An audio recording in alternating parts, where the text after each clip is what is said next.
Hello and welcome to the Fun Way to Oil Painting. I am Fer Caggiano, your art teacher. Today we are going to talk about composition. I'm going to offer you an introduction to composition in art.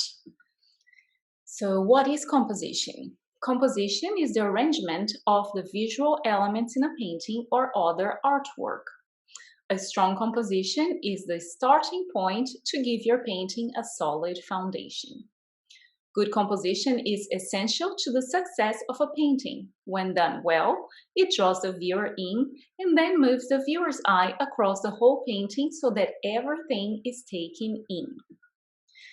So, what will we cover today? Today I'm going to talk to you about the elements in composition, the structures, golden ratio, examples in art, rules of thirds, and at the end, the cheat sheet. So you can do any painting like a pro, and you don't really have to memorize everything else that I'm going to tell you. The idea of covering all of this is just so you can have base knowledge, but you don't need to know all of it to actually implement it. So let's start with the elements of composition in art. The elements of composition in art are used to arrange or organize the visual components in a way that is pleasing to the viewer. They help give structure to the layout of the painting and the way the subject is presented.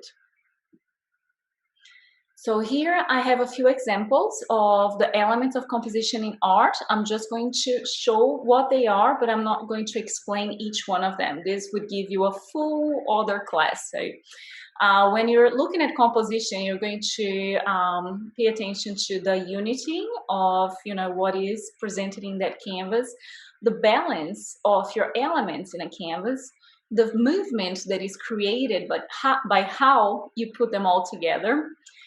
You can even discuss the rhythm of a painting, which may sound more like music, but yes, you can see rhythm in a painting. We can talk about the focus, which a lot of paintings have like one main focus where you want the viewer to pay attention to. We can talk about contrast, we can talk about pattern, and we can talk about proportion. So just inhale all these thoughts and allow your brain to just give space for that to be visualized in the future when you're looking at art. So the composition structures are the base for each painting. There are some very traditional ways to creating a structure of the composition, and I'm going to show you the most common ones. So you can see, for instance, the first line, I'm talking about the pyramid or triangle. And that can be seen, for instance, like you have a tree and the tree canopy kind of like looks like a triangle. Then you have like a landscape where you have elements and the clouds, and that all kind of like creates the diagonal of a pyramid. So I'm not going to explain each of the drawings, but I just want you to have a look and try to understand the basic structures that I'm presenting here. Another one very common is the cross. And you'll see that used a lot by the horizon, when you have a strong horizon, and vertical elements. The radiant lines, so you create like a path or you create some sort of like movement that is going to give that effect. The L or rectangular composition. The O or a circle. The S, also known as compound curve, the diagonal line, and the three spots. Those are the basic composition structures that you see mostly. So I just want you to have this as an idea of what can be done. It's all in your worksheet, so don't worry about writing all of that down. Now, when we're talking about composition, there's one thing that I want you to remember. This is maximizing overlap. And why is that important? When you have all these elements kind of like scattered across composition, you don't have a decision. You don't know what to pay attention to. And so for that reason, like when you overlap, you create depth and you show the viewer what they should be paying attention to. Also avoid tangents. So if you have elements that are slightly touching but not quite, they don't have, it's kind of like they're fighting. It can show as aggressive or fighting for attention because you don't really know who matters in that composition. So when you're creating a composition, make decisions. What's your primary focus? Put that right there and create an overlapping of elements so you can put the focus where it matters. You can see on this one here, it's would be like a landscape where you can even feel a story happening with the walking through the fields, and then the focus is what is behind that field. So anyway, you can create stories with composition too. It can be very complex and interesting. So the golden ratio, which is a subject that I actually used to give a full class on with tons of examples because it can be absolutely fascinating. So I'm just going to read you this because that's the summary, and I want you to have an idea of what it is. The golden ratio, pi, we say p in Portuguese. I don't know how you say it in English. Is often called the most beautiful number in the universe. I think it's pi, right? Because you have pi day. Yeah, pi. Pi is the most beautiful number in the universe. In art, this ratio creates a pleasing aesthetic through the balance and harmony it creates. But why? The reason pi is so extraordinary is because it can be visualized almost everywhere, starting from geometry to the human body itself. The Renaissance artists called this the divine proportion or the golden ratio. So basically, the golden ratio, it starts with, let's see, the golden spiral is where you can see more clearly. So you have a rectangle where it cuts a square off, and the rectangle that is left is the same proportion as the first rectangle. So you have this spiral thing happening here because every time you cut a square, you have the exactly rectangle left back as a proportion. So this creates a spiral. And when you look at life, that's the same proportion that things grow, like, you know, like when you're looking at a tree, the numbers follow of the branches, they multiply in the same Fibonacci sequence, which is directly related to the pi. But I'm going to dip here, so let's just keep going forward. Let's see some examples so you can see how that comes together in art. Some artists, they were so crazy about this, and they did tons of like absolutely strong studies to make it like as pleasing as they thought it could be. So you can see like this painting by Degas. He did all these studies of lines, and they're all based on golden ratio proportions. This is a very famous painting, The Big Wave of Hokusai, a Japanese artist. And you see how the wave follows the proportion of the spiral within the golden ratio. That's one of the reasons why it's so pleasing.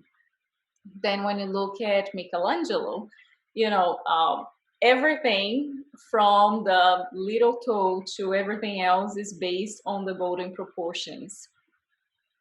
The Mona Lisa. Da Vinci was one of the most obsessed artists in history with proportions. So you can look at a lot of his work and you can see all these different studies, and they're just like perfect with sacred geometry. Hence the Vitruvian Man, which is based on, you know, like you have the man and it fits inside a square and inside a rectangle, not a rectangle, square and a circle.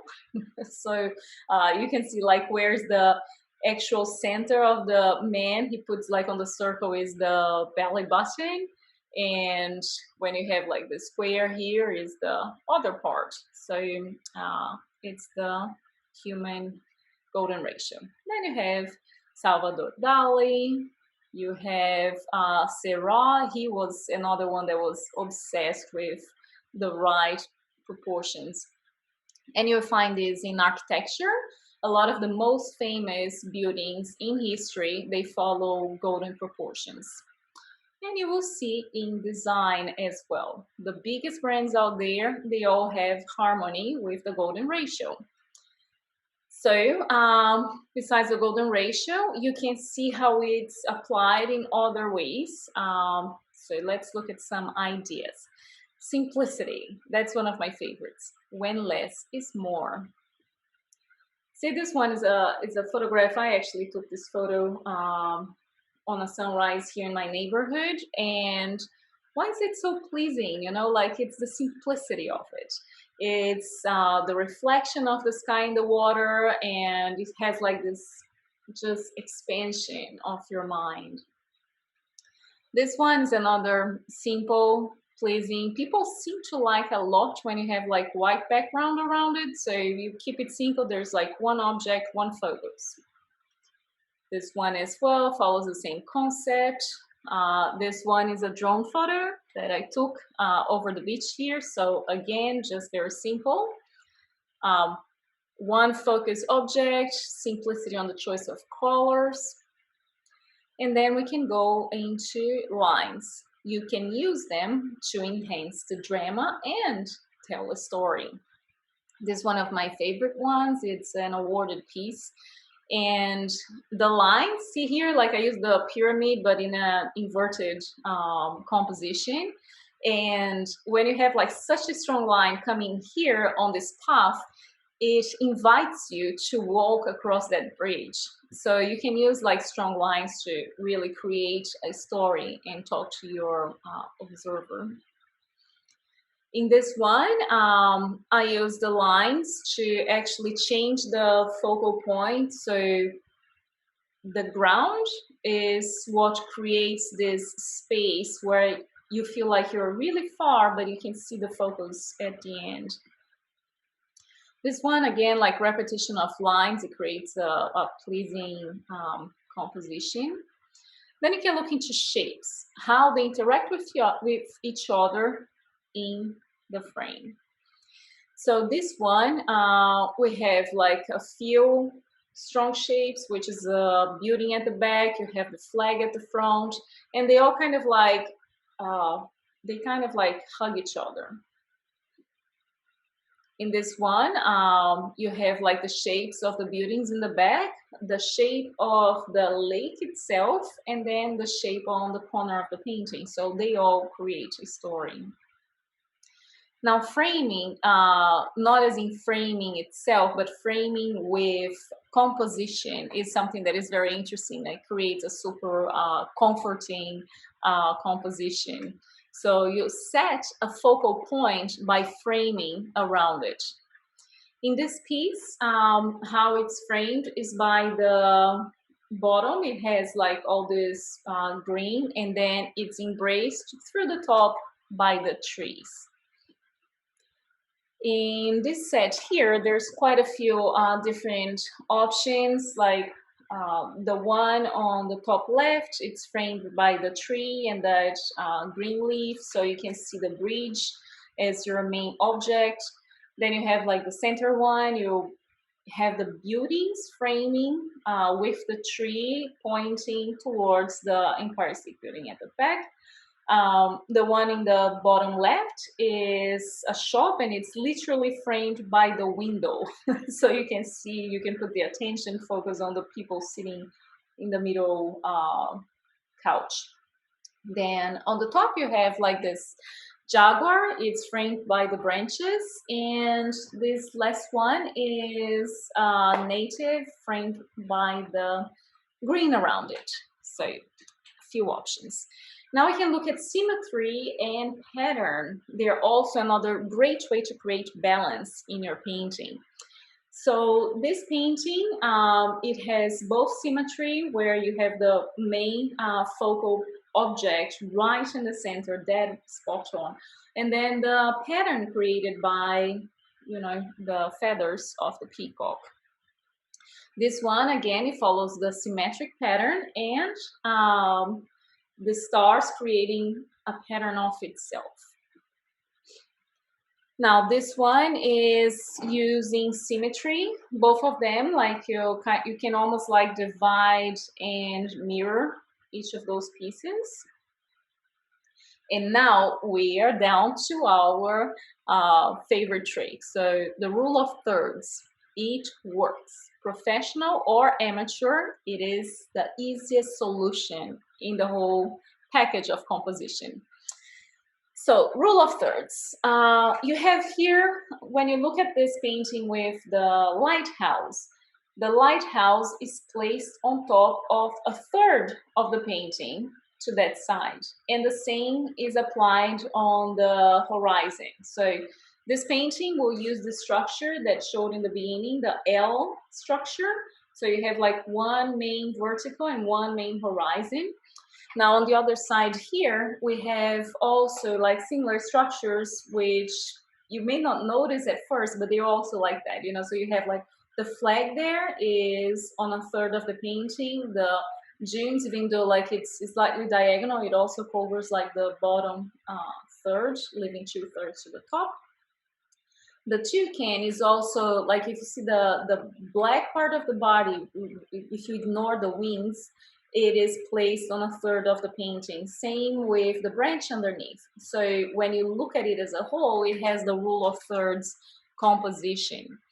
So this is composition for dummies. The most valuable and easy trick to create a good composition is to use the rule of thirds. It's the simplest one to apply and will guarantee you a strong composition. Have you ever wondered why your phone has that grid option? It's for using the rule of thirds. So when you're taking photos, just to practice, get your phone, turn the grid option on, and snap some photos just using the grid, and make sure that you put the strong elements in one of those lines, and you see that the photos turn out much nicer. So the rule of thirds is a simplification of the golden ratio, making it easy to mimic nature's natural proportions. So here is the cheat sheet. So you have the grid, and now you can see how you can apply elements on that grid. So you can use the intersection of each of those dots in the grid. You can cover full axis of the grid. You can make just like a basic line on top of those lines. You can fill a full column in each of those areas of the grid, or fill a full row or intersection of rows. And you can also use the diagonal as the main source of your composition. So this, my friends, is gold. And at the end of the day, don't try to be perfect. Go with what feels right. Because all of those rules is simply to make you and your viewer feel happy when they look at the painting, happy, or, you know, like they feel it's right. So just go with your guts. And that's it for today. I hope you learned something valuable here. Don't forget to download your worksheets so you can get your cheat sheet and the summary of this class. So go there and practice. Have fun while doing it.